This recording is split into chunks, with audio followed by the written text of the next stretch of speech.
My 10-year-old grandson was left at the airport by my daughter-in-law, like forgotten luggage, while she boarded a plane with my son and her children to go on a 2-week vacation. Later, she sent me a message. I decided that he is being punished and will stay at home. But instead of getting angry, I took action. And in just 3 days, their idyllic vacation turned into a nightmare of revenge. Before we continue, please subscribe to the channel and let us know where you are listening in the comments. The small figure sitting alone on the bench near Gate 47 hit me like a punch to the gut. Even from 50 feet away, I recognized the slumped shoulders, the green backpack with the rocket ship patch. Ethan. My grandson sat there like forgotten luggage, staring through the window at the plane that should have carried him to paradise. The Hawaii-bound aircraft gleamed in the March sunlight, passengers still boarding. Somewhere in that line were my son Travis, his wife Ashley, and their 2 younger kids, Madison and Kyle. But not Ethan. I quickened my pace, my architect's mind already calculating angles, trying to make sense of what I was seeing. I'd driven here to wish them all safe travels, to see them off on the vacation I'd paid for. $15,000 from my retirement savings, meant to give my whole family 2 weeks in paradise. Ethan, my voice came out steadier than I felt. What are you doing out here, buddy? His head snapped up. Those dark eyes, so much like his late mother's, were red-rimmed and wet. He tried to smile, tried to be brave, but his chin trembled. Grandpa, they left without me. The words hung in the air like smoke. I lowered myself onto the bench, my knees protesting. 67 years old, and I'd never felt older. What do you mean?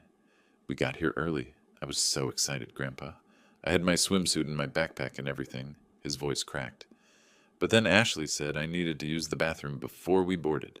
When I came back, she said I'd been bad this week and that I couldn't go. She said I was being punished. My phone vibrated. I pulled it out with fingers that didn't quite feel like my own. A text from Ashley sent 3 minutes ago. Decided he's grounded and stays home. Bye. No explanation, no apology. Just those 8 words, punctuated with an exclamation point like she was announcing a lunch date. I read it twice, 3 times. The letters rearranged themselves, but they always said the same thing. She'd left my 10-year-old grandson alone in an airport and sent me a text like it was nothing. The phone creaked under my grip. My knuckles had gone white around the case. Grandpa? Ethan's small voice pulled me back. Are you mad at me too? I looked at him then, really looked at him. His hair needed cutting. His jeans were too short, like he'd grown without anyone noticing. When had Ashley last taken him shopping? When had Travis? Nobody. I slipped the phone away and put my arm around his shoulders. I'm not mad at you, not even a little bit. Ashley says I'm too much trouble, that I don't listen. He wiped his nose on his sleeve. Maybe she's right. Maybe I am bad. Something cold and sharp settled in my chest. It wasn't anger, not yet. It was something clearer, harder. Like the moment when a blueprint finally makes sense, when all the calculations align. You're not bad, Ethan. You're not trouble. I stood and offered him my hand. Come on, let's go home. He took my hand, his palm small and sweaty. What about Hawaii? They can have Hawaii. I picked up his backpack, feeling its disappointing lightness. You and I will figure something out, something better. We walked through the terminal in silence. Around us, families laughed and rushed toward gates, dragging suitcases and herding excited children. No one looked at us. No one saw a grandfather whose family had just shown him exactly how little his generosity meant. I glanced down at Ethan. He was trying so hard not to cry anymore, setting his jaw the way Travis used to as a child. Funny how genetics work, how traits skip generations and show up in unexpected places. My son was on that plane right now, sitting in a seat I'd paid for next to a woman who'd just abandoned his firstborn in an airport, and he'd let her. That was the part that burned. Travis had let her do this. The parking garage smelled like exhaust and stale air. I loaded Ethan into my Silverado, the same truck I'd taught Travis to drive 25 years ago. The leather seats were cracked now, the dashboard faded, but the engine still purred. Can we get ice cream? Ethan asked quietly. Absolutely. I checked my mirrors, backed out. Rocky Road? With gummy bears on top? The whole bag if you want. He smiled then, just a little. It didn't reach his eyes, but it was something. As I merged onto the highway back to Orlando, my mind was already working. 40 years in architecture had taught me how to see structures, how to find weak points, how to understand what holds buildings up and what makes them fall. The phone sat in my cup holder, Ashley's message still glowing. 8 words. She probably thought she was clever, in control. She'd probably convinced Travis this was reasonable. I merged into the left lane and pressed the accelerator. Ethan had fallen asleep by the time I pulled into my driveway. His head rested against the window, mouth slightly open. I sat there, engine idling, looking at my house, the house I'd designed myself, the house where Travis and Ashley had been living, rent-free for 4 years, the house that was still legally and completely mine. I carried Ethan inside and laid him on the couch, covering him with the old quilt. He didn't stir. The kid was exhausted, emotionally drained in the way only children can be when adults fail them. I stood in my kitchen and let myself feel it. Not just anger, something colder, more surgical. Ashley had made a calculation today. She'd decided her comfort was worth more than a 10-year-old boy's dignity. She'd decided I would just accept this, clean up her mess, keep quiet like always. She'd miscalculated. Tomorrow, I'd start making calls. But tonight, I sat in my armchair and watched Ethan sleep. This kid who'd lost his mother too young and was now being erased by a woman who saw him as nothing but an inconvenience. Not on my watch. Not anymore. The house was too quiet after Ethan went to bed around 9. I'd made him dinner, chicken nuggets and mac and cheese, and we'd watched a movie together. He'd laughed a few times, which felt like a miracle. But when I tucked him into the guest room, I saw that distant look in his eyes again. I sat in my study, surrounded by 40 years of blueprints and awards, and let myself remember. I remembered the call 5 years ago. Travis's voice on the phone, broken and raw. "Dad, she's gone. Julia's gone." A car accident on I-4. Some texting teenager who ran a red light. Julia died at the scene. Ethan was 5 years old. I'd driven to their apartment that night and found Travis sitting on the floor, still in his work clothes, staring at nothing. Ethan was asleep in his bedroom, oblivious. I'd sat with my son until morning, not saying much, just being there. The next few months were rough. Travis was a zombie, just going through motions. I'd taken Ethan most weekends, sometimes whole weeks. We'd built a treehouse together that summer. While I built it, he handed me tools and told me stories about dragons. That kid had his mother's imagination. "Grandpa, will Dad be okay?" he'd asked one afternoon, his hands covered in wood stain. "He will," I'd promised. "It just takes time." I'd believed that. I'd believed Travis would heal, that we'd figure it out as a family, that Ethan would grow up knowing he was loved. Then Ashley appeared. They met at Travis's company holiday party, about 18 months after Julia's death. Ashley was vibrant, charming, always smiling.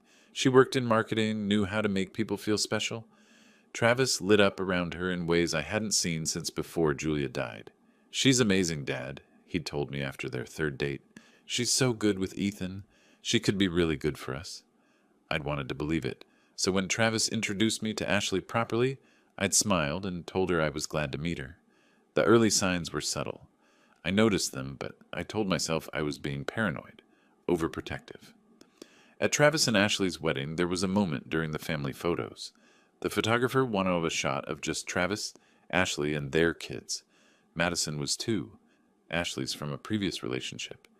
Ethan had stepped forward to join them, and Ashley had placed a hand on his shoulder, gently but firmly guiding him back.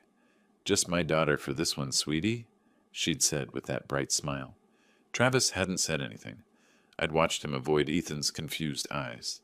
After the wedding, they'd needed a place to stay.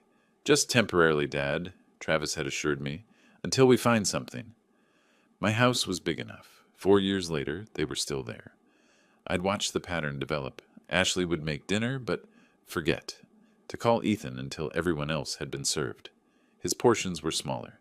His birthday presents cost less than Madison's or Kyle's. Kyle was 2 now, Ashley and Travis's son together. When Ethan made the honor roll, Ashley barely acknowledged it. When Kyle learned to use the potty, there was a full celebration. "She's just busy with the little ones," Travis would say when I pointed it out. "You know how it is with toddlers." I did know. I'd raised Travis and his sister.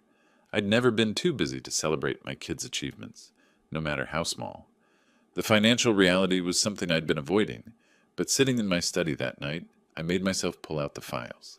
The house deed with my name alone on it, the loan statements for the Audi Q7 I'd co-signed for, a wedding present Ashley had requested, the credit card bills that came to my address because I was the primary account holder.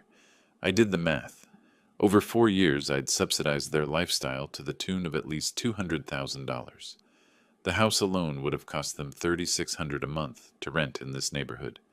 $200,000, and today Ashley had decided my grandson wasn't worth a seat on an airplane. I remembered Ethan's 5th birthday, a month after Julia died. I'd thrown him a party at my house because Travis wasn't capable of organizing anything. 20 kids, a bounce house, a dinosaur cake. Ethan had hugged me so hard that day. "You're the best grandpa ever," he'd said, his face sticky with frosting. "You're the best grandson ever," I told him. I'd meant it. I still meant it. What had happened to that promise? When had I become complicit in Ashley's systematic erasure of this kid? I'd told myself I was keeping the peace, being supportive. But the truth was uglier. I'd been a coward. I'd watched it happen and done nothing. Until today. I looked at the clock. Nearly midnight. In Hawaii, it was 6 p.m. Travis and Ashley would be settling into their hotel, probably enjoying sunset drinks while Madison and Kyle played in the sand, living it up on my dime. My phone sat on the desk, still showing Ashley's message. Decided he's grounded and stays home. Bye! The casual cruelty of it still made my chest tight. But beneath the anger, something else was forming. Something cold and precise. Architecture had taught me that the most elegant solutions are often the simplest. You don't need complicated schemes or dramatic confrontations. You just need to know which support beam to remove. I opened my laptop and started making notes. Names, numbers, account information. By 2 a.m. I had a list. By 3 I had a plan. It wasn't complicated. It was remarkably straightforward, which made me smile for the first time since the airport. 40 years of building had taught me construction, but it had also taught me demolition. And sometimes, demolition is the only path forward. I checked on Ethan one more time before bed. He was sprawled across the mattress, one arm hanging off the side, deeply asleep. His face was peaceful now, younger looking in sleep. "It's going to be okay, buddy," I whispered. "I promise." This time, I meant to keep that promise. No more being quiet. No more keeping the peace. Ashley had made her choice today when she left him in that airport. Now it was my turn to make mine. The next 3 days passed in a strange kind of clarity. Ethan stayed with me, sleeping in Travis's old room, and I told him his dad and Ashley were having some time away. He seemed relieved more than upset, which told me everything. I spent those days doing what architects do best, analyzing structures. Only this time, the structure was my own life. On the morning after the airport, I pulled out my file cabinet. Property deed for the house, purchased 20 years ago, entirely in my name. Mortgage paid off in 2015. Current market value, $950,000. Travis and Ashley had been living here rent-free for 4 years. I did the math. Comparable rentals ran $3,600 a month. That was $172,000 in housing alone. But it didn't stop there. I found the paperwork for the Audi Q7. Ashley had wanted it as a wedding present. I'd co-signed the loan, $48,000. They'd made maybe 6 payments before money got tight. Guess who'd been covering it? Then the credit cards. 5 of them, all with my name as primary account holder. Ashley was an authorized user on all. I pulled up the statements online, going back 4 years. Nordstrom, Sephora, Whole Foods, SoulCycle Premium Membership, $600 a month, Louis Vuitton, Tiffany. The charges went on, a parade of Ashley's lifestyle, funded by my retirement account. The total made me set down my pen and laugh. Not a happy laugh. The kind that comes when something is so absurd you can't believe it's real. $214,000. Over 4 years. That was the price tag for my silence, apparently. The cost of not making waves while my grandson got pushed to the margins. "Grandpa?" Ethan appeared in my study doorway, holding his math workbook. "Can you help me with fractions?" "Of course, buddy." I closed the files. "Pull up a chair." As I helped him, I watched him. Really watched. He was careful with the pencil, double-checking his work, nervous about mistakes. That wasn't how kids should approach homework. That was how kids approached it when mistakes felt catastrophic. "You're doing great," I told him when he got an answer right. His whole face lit up. "Really? Really? You're smart, Ethan. You know that, right?" He shrugged. "Ashley says I need to try harder, that I'm not as quick as Madison." Madison was 7. Ethan was 10. Different grades entirely. Ashley doesn't know what she's talking about. After Ethan went to play outside, I made coffee and stood at the kitchen window, watching him climb the old oak tree. My mind kept circling back to that number, $214,000. And for what? So Ashley could play Lady of the Manor? So Travis could avoid growing up? So they could both pretend Ethan didn't exist while living in a house I'd built with my own hands? I thought about all the times I'd bitten my tongue, all the times I'd watched Ashley forget to include Ethan in family photos, or serve him smaller portions, or roll her eyes when he tried to talk to her. All the times Travis looked away, too weak to stand up for his own son. I'd told myself I was being supportive, patient, understanding. What I'd actually been was a doormat, an ATM with a heartbeat. The house phone rang and I let it go to voicemail. Probably Travis, calling from Hawaii to explain. I wasn't interested in his explanations. That evening, after Ethan was asleep, I took my laptop to the back porch and started researching. Florida property law, tenant rights, what constitutes legal residency versus being a guest, the difference between having a rental agreement and just living somewhere with permission. The more I read, the more interesting things became. My phone buzzed. A text from Ashley. "Walter, this is childish. We need to talk about Ethan's behavior issues when we get back." Ethan's behavior issues. That was rich. The kid's only issue was that he existed. I typed back, "Enjoy your vacation." Then I blocked her number. By midnight, I had filled a legal pad with notes. Attorneys specializing in family property law. Customer service for every credit card company. Our auto insurance provider. The phone number for the hotel in Maui. All 7 nights. Premium ocean view. $1,200 a night. I'd paid for their paradise. Every single cent. And suddenly, sitting there in the dark with crickets chirping and Ethan safe asleep upstairs, I understood something fundamental. The power in this situation had always been mine. I'd just been too busy being nice to use it. Travis and Ashley had built their entire life on my foundation, literally and figuratively. They'd gotten comfortable, complacent. They thought I'd never pull the rug out because I never had before. They'd forgotten something important about architects. We don't just know how to build, we know how to demolish, and we know exactly which supports to remove to bring the whole structure down. I looked at my notes, at the list of phone numbers and account information, at the house deed, at the calendars showing March 13th. They'd left yesterday, which meant they had 12 more days in Hawaii. Plenty of time. I picked up my phone and scrolled through my contacts. I had work to do, starting tomorrow morning. But first, I texted Ethan's friend's mom. "Change of plans. Ethan's staying with me for a while." Then I opened a new note on my phone and titled it, "Project Demolition." The list started simple. Lawyer consultation bank, credit cards insurance, vehicles, hotel, Hawaii. I smiled at the screen. After 40 years of building things, I was about to find out how satisfying it could be to tear them down. Norman Gilbert's office was in a converted Victorian downtown, all dark wood and leather furniture that smelled like old books. I'd never needed a lawyer before, but I'd heard Norman's name around town. He had a reputation for being thorough, discreet, and effective. "Mr. Thornton," he shook my hand. "What can I do for you?" I laid it out. The house, the lack of rental agreement, 4 years of free living. I kept my voice neutral, factual. Let the numbers speak. Norman listened, making notes. When I finished, he leaned back. "Let me make sure I understand. Your son and his wife live in your house. No lease, no rental agreement. They don't pay rent, utilities, or property taxes. Correct. And the house is solely in your name. Purchased before either of my marriages. Only my name on the deed." He tapped his pen against the pad. "Then legally, they're guests in your home. You have the right to ask them to leave.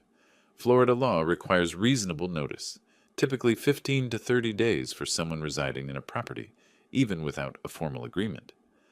15 days. That's reasonable. I can draw up the paperwork today. A formal notice to vacate. He paused. May I ask what prompted this? I told him about Ethan, about the airport. Norman's expression didn't change, but something shifted in his eyes. I see, he said quietly. And the child is with you now? He is. Good. He pulled out fresh paper. Let's also discuss custody arrangements. If your son agrees to let the boy live with you permanently, we should formalize that. I left Norman's office an hour later with documents and a follow-up appointment. The eviction notice would be delivered March 16th, giving Travis and Ashley exactly 15 days from when they returned. Next stop, the bank. The branch manager, Patricia, had handled my accounts for 15 years. Mr. Thornton, how are you? I need to make changes to my credit card accounts. We sat in her office while I went through each card. I want to remove Ashley Thornton as an authorized user on all of these, effective immediately. Patricia's fingers flew over her keyboard. All 5 cards? All 5. And these joint accounts with Travis Thornton? Freeze them, no new charges. She glanced up, curious but professional. Done. Change is effective within 24 hours. Perfect. One more thing. The auto loan for the Audi Q7. I'm listed as co-signer. I want to be removed. That requires the primary borrower to refinance or pay off the loan. I understand. She made notes. If Mr. Thornton defaults while you're still on it, you'll be liable. Then remove me today and notify him he has 30 days to refinance or return the vehicle. Her eyebrows rose slightly. I'll process that immediately. From the bank, I called the insurance company. Shorter conversation. I need to remove a vehicle from my policy. The Audi Q7, effective March 15th. That's in 2 days, Mr. Thornton. Correct. After hanging up, I sat in my truck and pulled out my phone. The hotel in Maui answered on the 3rd ring. Wailea Beach Resort. This is Lorena. How may I help you? Hi, Lorena. Walter Thornton. I have a reservation under my name. I need to make some changes. Of course, Mr. Thornton. One moment. A pause. Yes, I see your reservation. Ocean View Premium Suite. Checking out March 22nd. I need to cancel the prepayment. I'll be requesting a refund to my credit card. Another pause. Longer. Mr. Thornton, the guests have already checked in. They arrived yesterday. I understand. The guests can remain if they'd like, but they'll need to provide their own payment going forward. The guests will need to provide alternate payment within 24 hours, or we'll have to move them to different accommodation. That sounds reasonable. May I ask, is there a problem with the reservation? There was a miscommunication about who would be attending this vacation. I could hear the understanding in her voice. I see. We'll contact the guests this evening about the payment change. Anything else? Actually, yes. Do you have availability in a standard room? Something more economical? We do. Our garden view rooms are $200 per night. Perfect. Let them know that's an option. After I hung up, I allowed myself a small smile. Travis and Ashley were in Hawaii right now, probably lounging by the pool, drinks in hand, living the dream on my dime. Tomorrow morning, that dream was going to develop cracks. I drove home, where Ethan was doing homework at the kitchen table. Did you have a good day, Grandpa? Very productive. I ruffled his hair. How about pizza for dinner? Can we get the one with stuffed crust? Absolutely. While Ethan went back to homework, I sent one more email to the travel agency that had arranged tours and excursions. Snorkeling, helicopter tour, fancy luau, all paid for with a gift certificate I'd purchased. I need to cancel gift certificate number GC449832. Please process a refund. I hit send and closed the laptop. My phone sat silent. No calls from Hawaii yet. Too busy enjoying their family vacation, the family that apparently didn't include Ethan. I looked at the calendar. March 13th. In exactly 3 days, Ashley would try to use a credit card and find it declined. The hotel would inform them their room was no longer paid for, tours canceled, and on their doorstep an eviction notice would be waiting. I thought about texting Travis, giving him a heads up. That's what the old Walter would have done. But that Walter had died at gate 47. This Walter had work to do. I sent Ethan a text. Get ready, kid. Next week we're redecorating your room. Any color you want? His response came immediately. Really? Even blue? Even blue. Then I turned my phone to silent and started making pizza. March 14th. Day 2 of their Hawaiian vacation. I woke early, made Ethan breakfast, and dropped him at a friend's house. Then I came home, poured coffee, and waited. The first domino should be falling right about now. In Maui, it would be around 8 in the morning. Ashley would be having her poolside breakfast, probably planning her day. Spa appointment at 10. Lunch at that overpriced beachfront restaurant. All on my dime, except it wasn't my dime anymore. My phone buzzed at 11:47 a.m. A text from Travis. Dad, can you call me? Having some issues with the cards.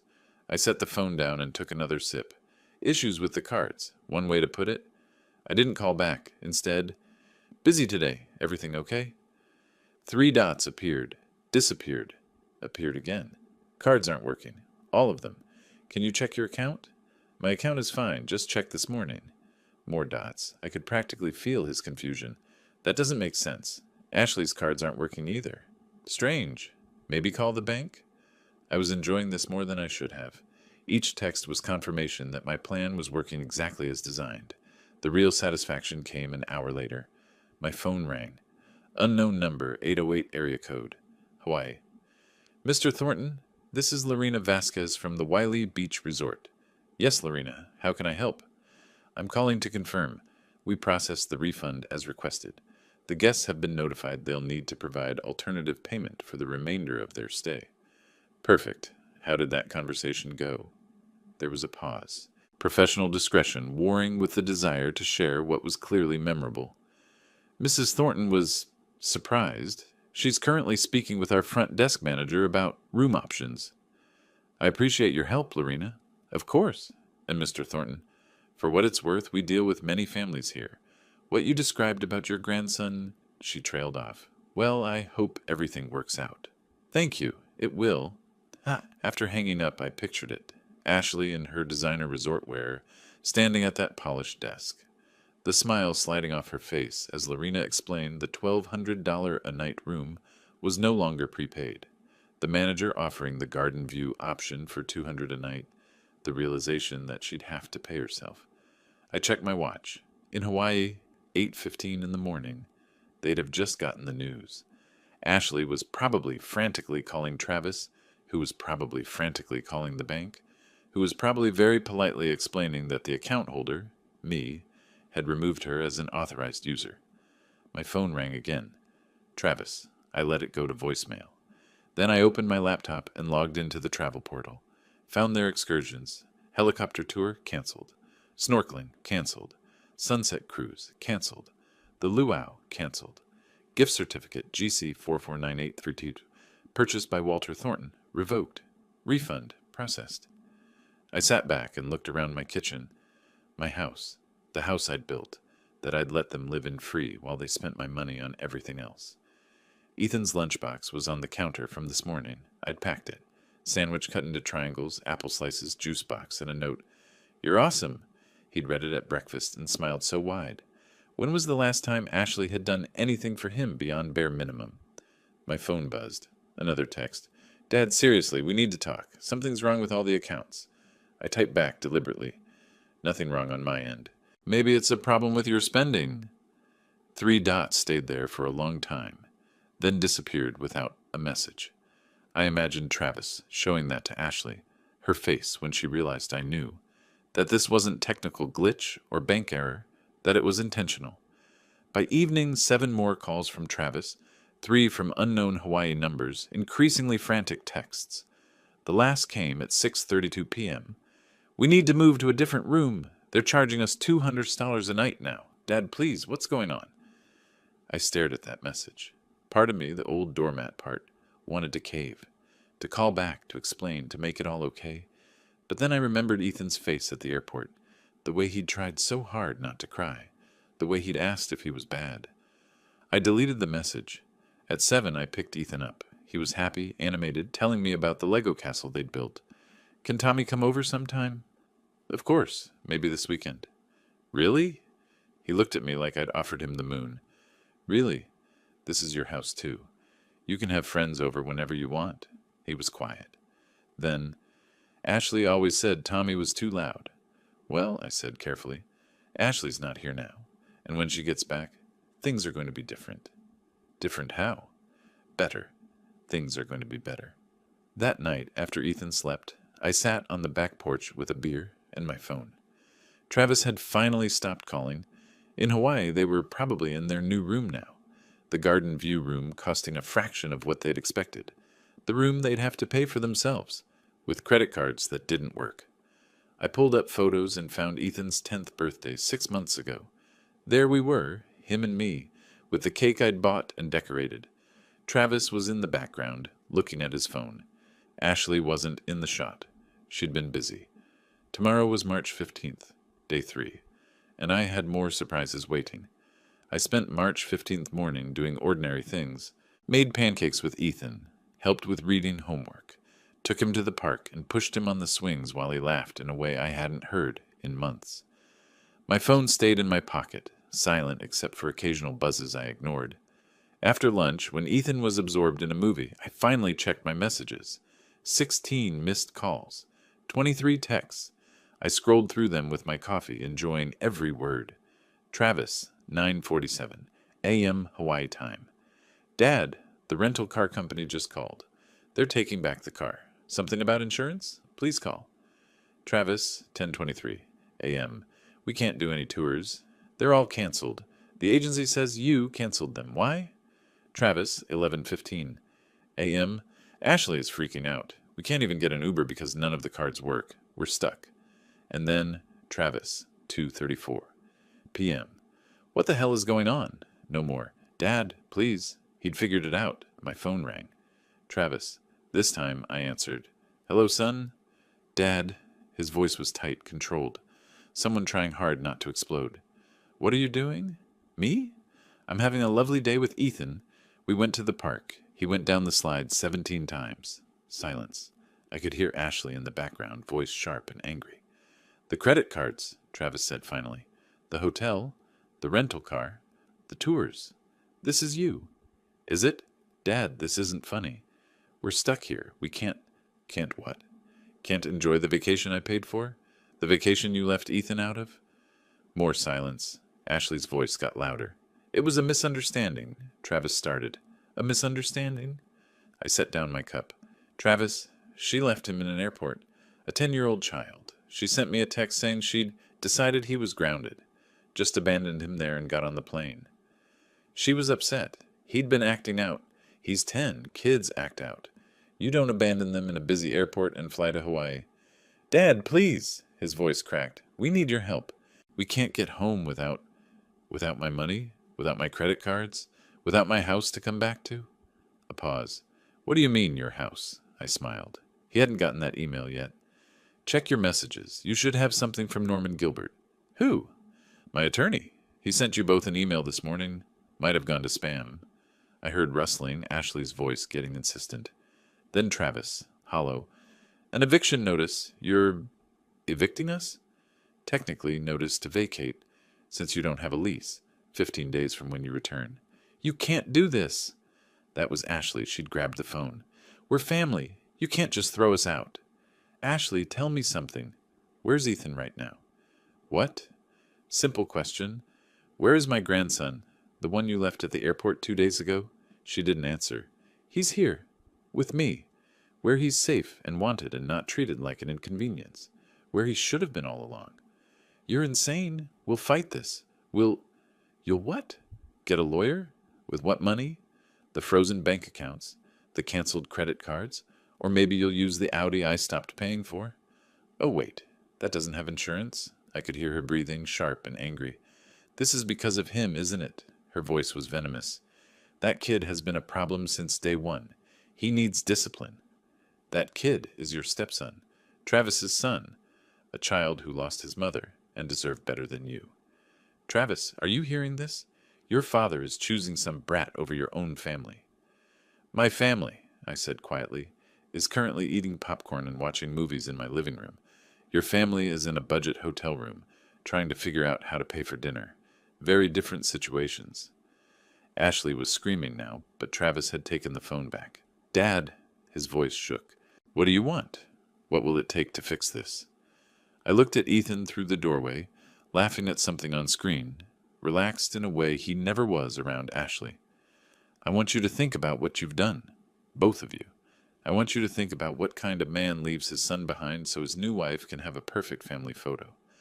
I want you to spend the next few days in that cheap hotel room, wondering how you're going to get home, where you're going to live.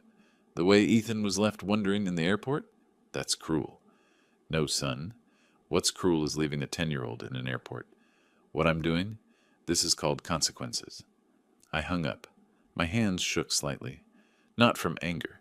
That had cooled into something harder. From satisfaction. After 4 years of watching them take and take, I'd finally taken something back. My phone immediately started ringing. I powered it off. Later, I got an email from Lorena. Mr. Thornton, just wanted to let you know the guests moved to Garden View. They seemed quite distressed. I hope everything resolves well. I wrote back, Thank you, Lorena. Everything is resolving exactly as it should.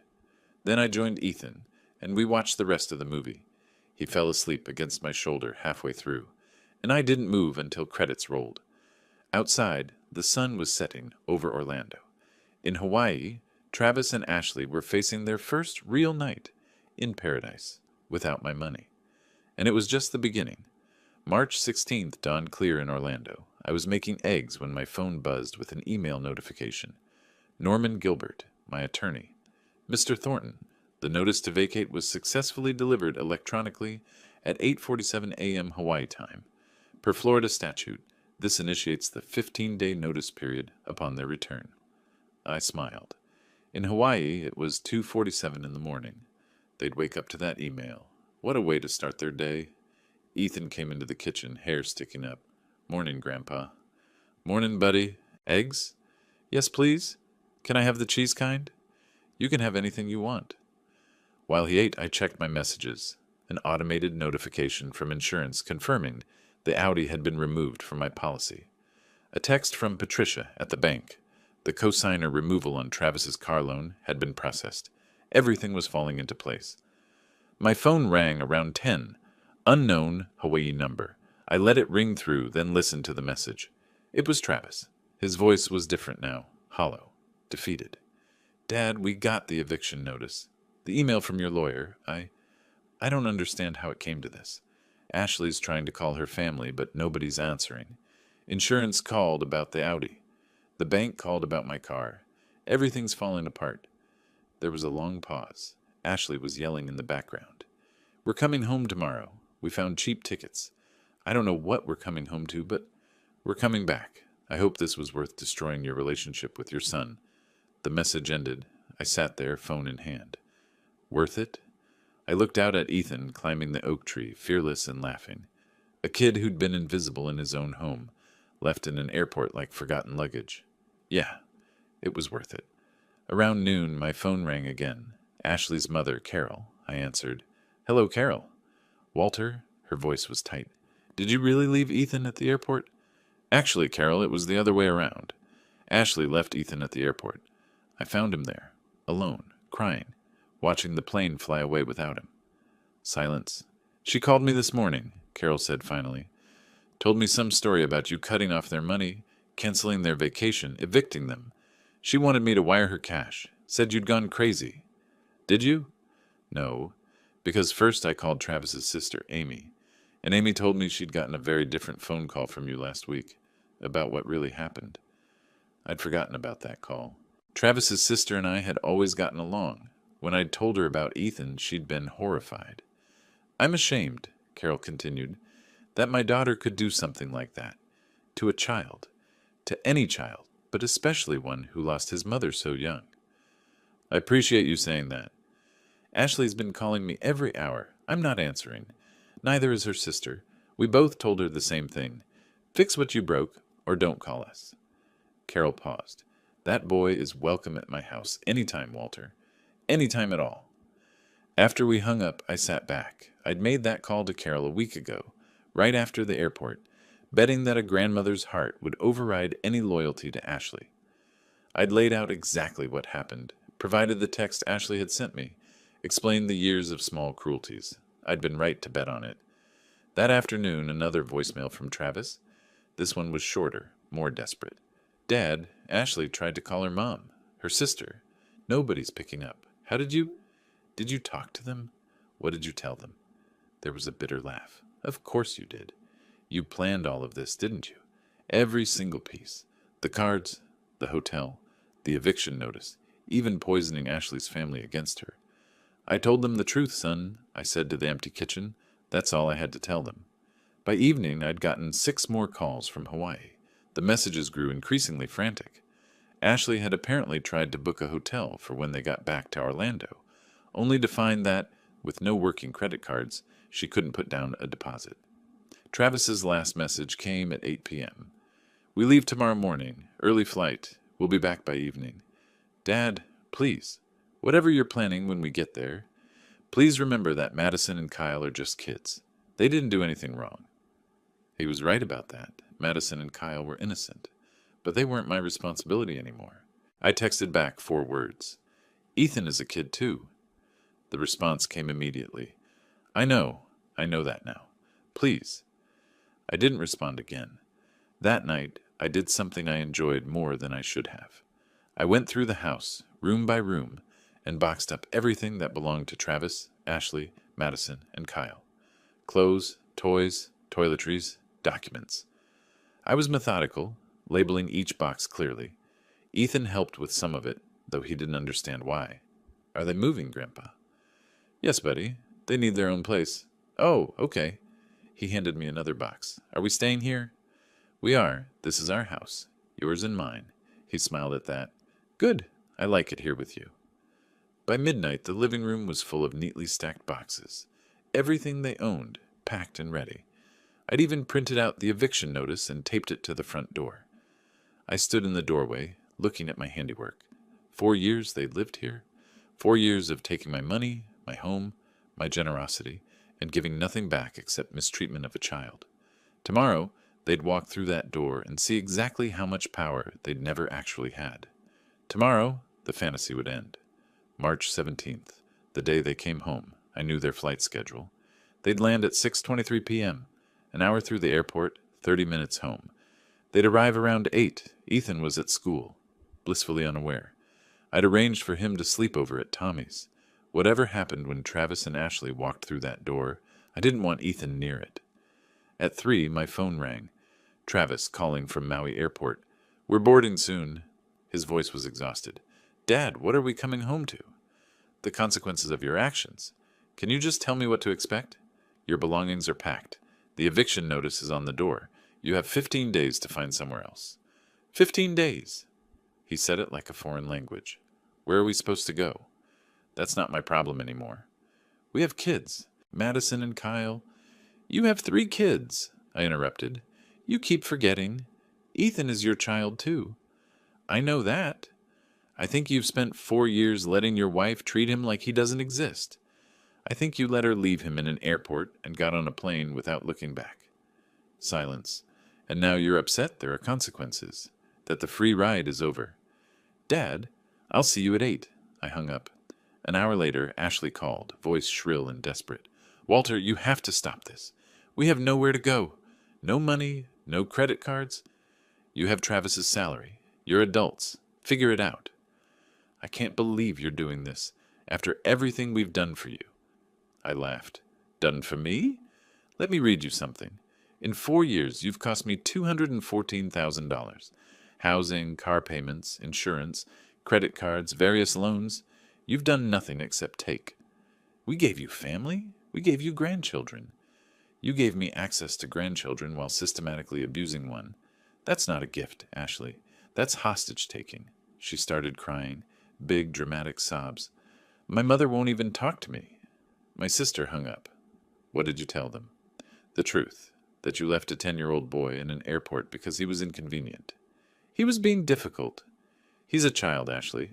A child who'd already lost his mother. He didn't need to learn anything except that he was loved. Instead, you taught him he was disposable. The line went quiet. When you get here, I said, your things will be packed. Take them and go. You have 15 days, but I suggest you do it tonight. Travis won't let this happen. He's your son. Where was that spine when you were mistreating his firstborn? Where was it at the airport? I ended the call. The hours crawled. I made dinner but couldn't eat. Checked the boxes one more time. Confirmed Ethan was settled at Tommy's. At 7:45, a text from Travis. "We just landed." I texted back. "See you soon." Then I settled into my armchair with a book. Door unlocked, waiting. They arrived at I-17. I heard the rental car pull in. Car doors slammed. Madison's voice. "Why are there boxes?" The front door opened. I didn't look up. "Hello, Travis. Ashley." The silence was profound. They took in the scene. Stacked boxes, empty spaces, the eviction notice. "Dad," Travis said finally, "what have you done?" I marked my page. Travis looked terrible. Exhausted, unshaven. Ashley looked worse. Her facade cracked. Madison and Kyle stood behind them, confused. "I've packed your belongings. Everything is labeled." Ashley's face went from pale to red. "You can't do this. This is illegal." "It's completely legal. You're not tenants. You have no lease. You're guests who've overstayed their welcome." Travis moved forward. "Dad, please. We need time." "You have 15 days. That's what the law requires." 15 days to find a place? Move? Figure out our entire lives? You had 4 years to figure out your lives. You chose to spend them living off me. Ashley grabbed Travis's arm. "Don't beg him. We don't need his charity." I smiled. "Ashley, you've lived on my charity for your entire marriage. My house, my money, my cars, my insurance, everything you have, I gave you. And you repaid me by treating my grandson like garbage. Where is he?" Travis looked around. "Where's Ethan?" "Somewhere safe, away from you." That hit him. I could see it. The realization that he'd lost more than a house. "I want to see him." "No, he's my son." "Then you should have acted like it." I stood. "Take your things and go. You have 3 hours." 3 hours? That's not enough. "Then come back tomorrow. But you will not sleep here tonight." Ashley started crying again, angry tears. "You vindictive old man. This is abuse." "This is justice." I looked at her directly. "You left a child in an airport. You sent me a text like it was nothing. Like he was nothing. Now you know what it feels like to have nowhere to go." The room fell silent except for Kyle crying. Travis's shoulders slumped. "We'll go to a hotel." "Good luck with that." They started loading boxes. 2 trips. I watched from the window as they packed up their lives. Before they left the second time, Travis came back inside alone. "Dad, I'm sorry. I'm so sorry about Ethan. About all of it. You're right. I should have protected him." "Yes, you should have. Can I see him, please?" I studied my son's face. For the first time in 4 years, I saw genuine remorse. "Not tonight, but soon, when I'm ready." He nodded and left. I watched them drive away, Ashley staring ahead, Madison and Kyle in the back, surrounded by boxes. Then I locked the door and sat in the quiet house. My phone buzzed. A text from Ethan. "Having fun at Tommy's. His mom says I can come over any time." I smiled. "That's great, buddy. See you tomorrow." Tomorrow we'd start fresh, just the 2 of us. Tonight, justice had been served. The next 2 weeks passed in strange peace. Ethan flourished like a plant finally moved into sunlight. He laughed more, talked more, started inviting friends over without asking permission. Travis called 3 times. I didn't answer. Ashley tried once. I hung up when I heard her voice. On April 5th, 3 weeks after the airport, Norman Gilbert called. "Mr. Thornton, your son has requested a meeting. He's retained counsel and wants to discuss custody for Ethan." "Does he now?" "He's also asking if reconciliation is possible. Between you 2 specifically." I looked at Ethan doing homework, humming to himself. "Tell him I'll meet. My terms, my office, my attorney present. Ashley stays away." "When?" "Tomorrow, 2 p.m." The next afternoon, Travis walked into Norman's office looking 5 years older. Wrinkled suit, crooked tie. The confident manager was gone. He sat across from me, Norman between us. "Dad." "Travis." Norman cleared his throat. "Mr. Thornton Jr. has prepared a statement." Travis pulled out paper, but his hands shook too badly to read it. He set it down. "I was a terrible father to Ethan. I let Ashley treat him like he didn't matter. I told myself it was adjustment. But I knew. I knew what she was doing, and I let it happen because it was easier." He looked at me directly. "The airport was the last straw. But it shouldn't have taken that. You did what I should have done years ago. You protected him." "Yes, I did. I want to see him. Regularly. I want to be his father again if he'll let me." "And Ashley," His jaw tightened. We're in a 2-bedroom apartment in Kissimmee. She's working for the first time in 7 years. Madison and Kyle are adjusting. She blames me for not fighting you. I blame her for creating this. Sounds rough, I said without sympathy. It is, but that's our problem. What I'm asking is, can I see Ethan? Can I rebuild what I broke? I studied him. He looked sincere. Broken. Good. Here are my terms. First, Ethan lives with me. Full legal custody. You can petition for joint after a year. Travis nodded immediately. Agreed. Second, supervised visits. Weekly at my house with me present. After 6 months, we can discuss unsupervised. Okay. Third, you and Ashley enter family therapy. You're paying. We already started 2 weeks ago. That surprised me. Good. Fourth, and non-negotiable, Ashley does not come near Ethan. Not for visits, not for holidays. She's forfeited any relationship with him. Travis's face fell. Dad, that's going to be hard. She's still my wife. That's your problem to manage. Ethan is my priority, not your comfort. Take it or leave it. Norman slid a document across. I've drafted the custody agreement. Travis picked it up with trembling hands. I watched his face as he realized how thoroughly I'd won. Legal custody, supervised visits, therapy requirements, everything spelled out, giving him almost nothing. He picked up the pen. One question. Is Ethan okay? Is he happy? He's better than okay. He's thriving. Travis's eyes went red, but he didn't cry. He just signed, each signature looking like it cost him something. You can see him Saturday, 2 p.m. Don't be late. Travis stood. Thank you, Dad, for protecting him when I wouldn't. Don't thank me. Show me. Show up. Be present. Be the father he needs. He nodded and left. Norman waited. That went better than expected. He's lost everything. The least he can do is be a decent father. And if he isn't, then the agreement gives me power to cut him off completely. I smiled. I learned my lesson about being too trusting. That evening I sat Ethan down. Your dad wants to see you. He'd like to visit on Saturdays. Ethan was quiet. Do I have to? No. Never. But I think he's trying, buddy. He made bad choices, but he's your dad. What about Ashley? Ashley won't be coming around, ever. Ethan's shoulders relaxed. Okay, then maybe I'll see Dad, if you're there too. I'll be right there, always. Saturday came. Travis arrived at 1:58 p.m., carrying a wrapped present. Hi, Dad. Travis. I let him in. Ethan was building with Legos. He looked up, hope, fear, anger, sadness, all crossing his face. Hey, Ethan, Travis said quietly. Hi. I brought you something. He held out the present. Ethan unwrapped it slowly. Inside was a photo album. Pictures of Julia, his late mother. Ethan as a baby. The treehouse. Page after page of memories. I should have shown you these long ago, Travis said. Your mom loved you so much. I'm sorry I let you forget that. I'm sorry I let anyone make you feel like you didn't belong. Ethan's lip trembled. Why did you leave me at the airport? Travis knelt down. Because I was weak. Because I let someone else decide what mattered more than you. And that was wrong. Unforgivable. I know sorry doesn't fix it, but I'm going to try to do better, if you'll let me. They talked for an hour. I stayed in the kitchen, close enough to intervene, letting them have their moment. When Travis left, Ethan held the photo album like treasure. Grandpa? Yeah, buddy. I think maybe it'll be okay. With Dad. Maybe it will. That night on the porch with my beer, I allowed myself satisfaction. 3 weeks ago, they'd left a child in an airport. Now Travis was rebuilding what he'd destroyed. Ashley was facing consequences. And Ethan was safe. Justice wasn't always fast, but when it arrived, it tasted sweet.